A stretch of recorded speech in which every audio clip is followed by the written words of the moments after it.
নমস্কার বন্ধুরা, welcome to my channel. চলে এসেছি আবার একটি নতুন শর্টস নিয়ে।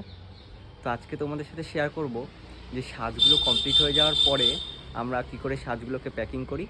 তো তোমরা সম্পূর্ণ ভিডিওটি দেখতে থাকো।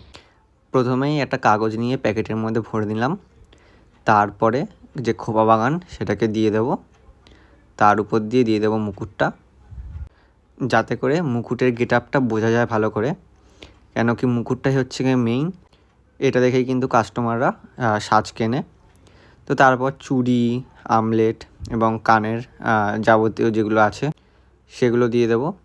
কানের চুড়ি এগুলো কিন্তু সবার নিচে রাখতে হয়, আর মুকুটের সাথে কিন্তু এগুলো দেওয়া যাবে না, এগুলো মুকুটের উল্টো সাইডে দিতে হবে। তারপরে সীতাহারটা দিয়ে দিলাম, তার উপর দিয়ে দেবো কোমর বিছা। প্যাকেজিংটা কিন্তু খুব ইম্পর্ট্যান্ট একটা জিনিস, যতটা সম্ভব ততটা আকর্ষণীয় করে তুলতে হবে এটাকে।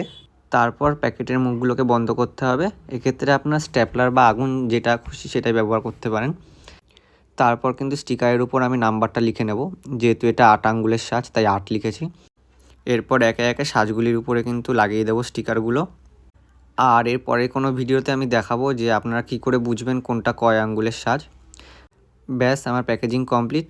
সাজগুলো কেমন হয়েছে আপনারা কিন্তু অবশ্যই কমেন্ট করে জানাবেন। আজকে এই পর্যন্তই, দেখা হচ্ছে আবার পরের ভিডিওতে।